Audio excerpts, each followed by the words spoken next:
Assalamualaikum warahmatullahi wabarakatuh. Ini adalah kisah Salman Al-Farisi yang mencari Rasulullah Shallallahu Alaihi Wasallam. Salman termasuk kepada kami, para ahlul bait, kata Rasulullah. Kisah perjalanan Salman Al-Farisi, orang Persia, dalam memeluk Islam adalah salah satu kisah terbaik dalam sejarah. Beliau akan menjadi salah satu orang yang paling dicintai Nabi dan kontribusinya kepada umat Islam sangatlah banyak. Dan seperti inilah Salman Al-Farisi menceritakan kisahnya dalam menemukan kebenaran. Aku adalah seorang pemuda Persia dari Isfahan, dari sebuah desa yang bernama Jai. Ayahku adalah kepala desa. Dia adalah orang terkaya dan yang paling ningrat. Sejak aku dilahirkan, aku adalah putra ayahku yang paling dicintainya. Cintanya kepadaku sangatlah besar. Seiring waktu berlalu, dia takut kehilangan aku sehingga dia mengurungku di rumah seolah-olah aku adalah seorang tahanan. Aku menjadi pengikut taat Majusi, agama nenek moyang kami. Aku bertanggung jawab untuk menjaga api suci keluarga kami, dan adalah tugasku untuk tetap membuatnya menyala, sehingga ia tidak akan pernah padam walaupun hanya sebentar, baik siang maupun malam. Kini, ayahku memiliki sebuah peternakan besar yang menghasilkan banyak uang. Dia merawatnya sendiri. Suatu hari, dia terlalu sibuk untuk pergi ke pertanian untuk memeriksa berbagai macam hal. Jadi dia berkata, "Wahai anakku, seperti yang engkau lihat, aku terlalu sibuk untuk pergi ke pertanian kita. Engkau harus pergi hari ini dan mengurusnya." Dia memberiku instruksi tertentu dan kemudian berkata, "Jangan biarkan dirimu terlambat pulang, karena engkau lebih penting bagiku dibandingkan pertanianku. Dan mengkhawatirkanmu akan mencegahku menjalankan perniagaan. Jadilah aku mulai menuju lahan pertanian. Dalam perjalanan, aku melewati sebuah biara Kristen, dan suara nyanyian dari dalamnya menarik perhatianku. Aku tidak tahu apa-apa tentang hal itu karena ayahku mengikatku di rumah, jauh dari orang-orang. Ketika aku mendengar suara-suara itu, aku masuk ke halaman biara untuk mencari tahu apa yang mereka lakukan. Aku terkesan dengan sembahyang para rahib di sana dan merasa tertarik dengan ibadah mereka. Aku berkata kepada diri sendiri, ini jauh lebih baik daripada yang kami Majusi lakukan. Jadi, aku tinggal bersama para rahib sampai matahari terbenam dan aku tidak pergi ke pertanian ayahku.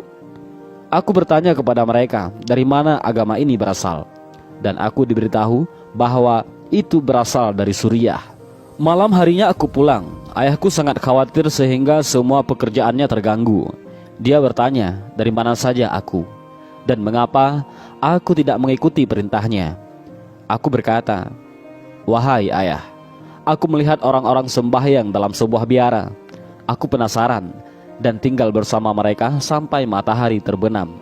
Ayahku terkejut dan berseru, "Tidak ada yang baik dalam agama mereka, anak. Agama leluhur kita lebih baik." "Tidak, ayah," jawabku. "Agama mereka lebih baik dari kita."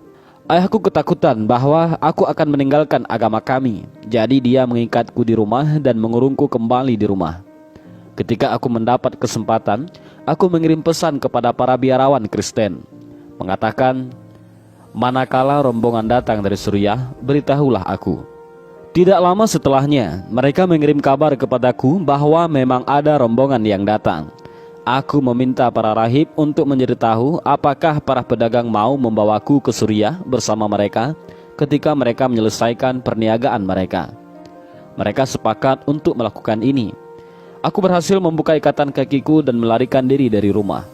Aku bergabung dengan rombongan itu secara sembunyi-sembunyi dan ikut bersama mereka ke Suriah. Sesampainya di sana, aku bertanya kepada orang-orang yang paling terdidik dalam agama mereka. Mereka berkata, "Uskup gereja utama." Aku langsung menemui uskup ini dan berkata, "Aku ingin menjadi seorang Kristen. Aku ingin melayanimu, belajar darimu, dan sembahyang bersamamu." "Masuklah," jawab sang uskup, dan aku memasuki gereja dan tinggal di sana untuk melayaninya. Namun, aku segera mengetahui bahwa orang itu kotor. Dia memerintahkan para pengikutnya untuk memberikan uang untuk amal, mengiming-iming mereka dengan berkah yang akan mereka terima. Tetapi ketika dia mendapatkan uang untuk digunakan di jalan Tuhan, dia menyimpannya untuk dirinya sendiri, dan tidak pernah memberi kepada orang miskin sedikit pun. Karenanya, dia dapat mengisi 7 guci besar dengan emas. Aku sangat membencinya karena hal itu. Setelah sekian lama, uskup ini meninggal dan orang-orang Kristen berkumpul untuk menguburkannya. Namun aku keluar dan memberitahu mereka bahwa dia adalah orang munafik dan dia bisa mengumpulkan uang amal dari mereka dan menyimpannya untuk dirinya sendiri, tidak pernah memberikannya sedikit pun kepada orang-orang miskin. Bagaimana engkau bisa mengetahui tentang ini? Seru mereka. Aku akan menunjukkan kepada kalian hartanya, jawab Salman Al-Farisi. Mereka setuju untuk mengikuti, dan aku membawa mereka ke tempat dia menyembunyikan 7 guci besar yang diisi dengan emas dan perak. Ketika mereka melihatnya, mereka berkata, "Demi Allah, kami tidak akan menguburkannya." Mereka menggantungnya di atas salib dan melempari batu kepadanya. Kemudian mereka menunjuk orang lain sebagai gantinya. Aku melanjutkan pelayananku terhadap uskup baru. Aku belum pernah melihat non-muslim manapun yang aku anggap lebih zuhud, lebih taat terhadap akhirat, dan ibadah malam dan siangnya lebih bersungguh-sungguh daripada dia. Aku mencintainya lebih dari siapapun yang pernah kucintai. Aku berbakti kepadanya sepanjang dia hidup. Ketika waktu kematiannya sudah sangat dekat, aku mengatakan kepadanya betapa aku sangat mencintainya, dan aku memintanya untuk menyebutkan nama seseorang yang dapat aku ikuti setelah kematiannya. Dia pun berkata, "Wahai anakku sayang, aku tidak tahu siapapun yang seperti aku. Orang-orang saleh telah mati dan yang lainnya berubah, atau meninggalkan sebahagian besar iman mereka yang sebenarnya, kecuali satu orang. Dia tinggal di kota Mosul, Irak. Jadi pergi dan temukanlah dia." Ketika sang uskup meninggal, aku pergi ke Mosul, menemukan orang itu dan menceritakan kisahku kepadanya. Dia sangat baik, seperti yang digambarkan oleh mendiang uskupku. Aku tinggal bersamanya, tetapi tidak lama kemudian dia terbaring sekarat. Sebelum dia meninggal, aku memintanya untuk memberitahuku siapa yang bisa aku ikuti, dan dia menyarankan aku untuk menemukan seseorang di desa yang bernama Nasibin. Orang ini sama baiknya dengan 2 orang yang pertama. Aku menjadi pengikutnya sampai dia meninggal. Kemudian aku pergi ke Amuriyah untuk bertemu dengan orang lain yang telah disarankan oleh orang dari Nasibin untuk aku ikuti.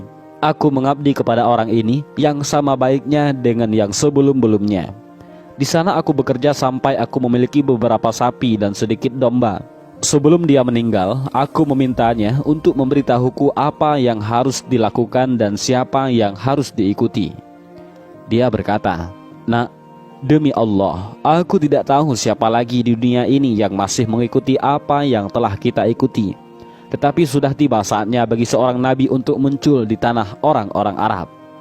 Dia akan diutus dengan pesan yang sama yang telah diberikan kepada Ibrahim. Setelah beberapa waktu, dia akan pindah dari kotanya ke kota lain yang memiliki banyak pohon kurma di antara 2 wilayah batu lahar hitam. Dia akan memiliki tanda-tanda yang jelas yang dengannya engkau dapat mengenalinya. Dia akan memakan apa yang diberikan, tetapi dia tidak akan memakan apapun yang diberikan dalam bentuk sedekah, dan di antara bahunya terdapat tanda kenabian. Jika engkau dapat mencapai tempat tinggalnya, maka cobalah untuk melakukannya, karena bersamanya adalah keselamatan dan jalan yang jelas untuk menuju Tuhan Allah kita." Orang suci Kristen ini meninggal dan dimakamkan. Aku tinggal di Amuriyah sampai sekelompok pedagang Arab pun tiba. Aku meminta mereka untuk membawaku ke Arab dengan bayaran sapi dan dombaku. Mereka setuju dan membawaku bersama mereka dengan bayaran hewan-hewanku. Tetapi ketika kami sampai di Wadi Al-Qura, yaitu sebuah lembah di antara Madinah dan Suriah, mereka mengkhianatiku dan menjualku kepada seorang Yahudi sebagai budak. Aku dipekerjakan sebagai pelayan. Karena ada banyak pohon kurma di daerah itu, aku berharap ini akan menjadi tempat yang telah dijelaskan kepadaku oleh guruku. Tetapi aku tidak yakin. Kemudian sepupu tuanku datang dari Bani Quraizah, Madinah. Dia membeliku dan membawakanku kembali ke kotanya. Ketika kami mendekati kota, aku melihat pohon-pohon kurma yang diceritakan sahabatku di Amuriyah. Aku melihat batu lahar hitam di kedua sisi. Aku tahu itu adalah kota yang telah digambarkan kepadaku, dan aku tinggal di sana dengan harapan Nabi yang baru akan datang. Pada saat itu, Rasulullah masih di Mekah menyuruh umatnya ke Islam, Tapi aku tidak mendengar apa-apa tentangnya karena aku begitu sibuk dengan tugasku sebagai budak. Ketika Nabi mencapai Madinah setelah hijrahnya, aku sedang berada di atas pohon kurma milik tuanku, sementara dia sedang duduk di bawah pohon kurma. Sepupunya datang kepadanya dan berkata, "Semoga Allah membunuh Bani Awash dan Khazraj." Mereka semua berkumpul di Kuba, menunggu seorang dari Mekah yang mengaku sebagai Nabi Allah. Setelah aku mendengar apa yang dia katakan, aku merasa seolah-olah berada di dalam mimpi dan aku mulai gemetar dan berguncang begitu kuat, sampai-sampai aku takut akan terjatuh menimpa tuanku. Aku turun dengan cepat dan berkata kepada orang itu, "Apa yang engkau katakan? Apa yang engkau katakan?" Tuanku menjadi sangat marah terhadap pertanyaanku dan memberiku pukulan yang keras ke telinga. Lalu dia berkata, "Ini bukan urusanmu, budak. Kembalilah terhadap apa yang sedang kamu kerjakan." Ketika malam tiba, aku membawa beberapa kurma yang telah aku kumpulkan dan pergi ke tempat tinggal Rasulullah di desa Kuba. Aku berkata kepadanya, "Aku mendengar bahwa engkau adalah orang yang berakhlak mulia. Engkau dan para sahabatmu adalah orang asing di sini dan sangat berkekurangan. Ini sedikit sedekah. Aku pikir engkau lebih pantas mendapatkannya ketimbang yang lain." Dan aku memberikan kurma kepadanya. Nabi menawarkan kurma kepada teman-temannya, tetapi beliau tidak mengulurkan tangannya, dan dia sendiri tidak memakannya. Aku pun berkata kepada diri sendiri, "Nah, itulah salah satu ciri kenabian yang pertama." Dan aku pun pergi. Ketika Rasulullah SAW pergi dari Kuba menuju ke Madinah, aku mengumpulkan lebih banyak kurma dan pergi kepadanya dan berkata, "Aku perhatikan engkau tidak memakan makanan yang diberikan sebagai sedekah, tetapi kurma ini adalah hadiah yang aku berikan dengan bebas kepada engkau." Lalu beliau pun makan kurma dan menawarkan beberapa kepada sahabat-sahabatnya, dan mereka semua makan bersama. Aku berkata kepada diri sendiri, "Itu yang kedua." Beberapa hari kemudian, aku pergi menemui Rasulullah ketika beliau sedang menguburkan salah satu sahabat di sebidang tanah yang nantinya dikenal sebagai Jannat Al-Baqiyah. Beliau duduk dengan jubah yang melekat di atas bahunya. Aku menyapanya dan mulai mencari tanda kenabian di punggungnya, seperti yang digambarkan sahabatku di Amuriyah. Ketika Nabi menyadari bahwa aku sedang memandangi punggungnya, beliau tahu apa yang aku cari dan melepaskan jubahnya. Ketika aku melihat tanda itu, tangisanku pecah dan mulai menciumnya. Salman berkata, "Saya mengenalinya, saya membungkuk dan menciumnya dan menangis. Rasulullah memerintahkanku untuk berbalik, yakni berbicara kepadanya. Saya menceritakan kisahku. Beliau sangat menyukainya sehingga memintaku menceritakan seluruh kisahku kepada para sahabatnya." Saat itu Salman masih menjadi budak majikannya. Karenanya beliau tidak mengikuti dua peperangan menghadapi kaum kafir Arab. Namun Rasulullah memintanya untuk membuat perjanjian dengan tuannya untuk membebaskannya dari status budak. Salman lantas mendapatkan persetujuan dengan tuannya, yang mana dia akan membayar majikannya 40 uqiyah emas dan berhasil menanam 300 pohon kurma yang baru. Nabi saat itu meminta para sahabat untuk membantu Salman mengumpulkan jumlah pohon kurma yang diminta. Nabi kemudian memerintahkan Salman untuk menggali lubang yang cukup untuk menanam bibit. Rasulullah kemudian menanam setiap bibit dengan tangannya sendiri. Salman lantas memberikan pohon-pohon itu kepada majikannya. Di sisi lain, Nabi juga memberi Salman emas sebesar telur ayam dan memintanya untuk memberikan emas seberat 40 uqiyah itu kepada majikannya sebagai penebus utang. Salman pun akhirnya dibebaskan. Sejak saat itu, Salman menjadi sahabat dekat Rasulullah Shallallahu Alaihi Wasallam. Dan inilah sedikit kisah tentang salah seorang sahabat Rasulullah, yaitu Salman Al-Farisi. Dari kisah ini, kita bisa tahu bahwa hidayah itu harus dicari, berusaha untuk menggapainya. Sama seperti juga banyak ilmuwan-ilmuwan barat yang masuk Islam setelah mempelajari Islam. Dan cukup sampai di sini kisah dari sahabat Rasulullah ini. Mudah-mudahan bermanfaat, dan jangan lupa share video ini kepada orang lain agar mendapat manfaat juga. Wallahu a'lam bishawab. Assalamualaikum warahmatullahi wabarakatuh.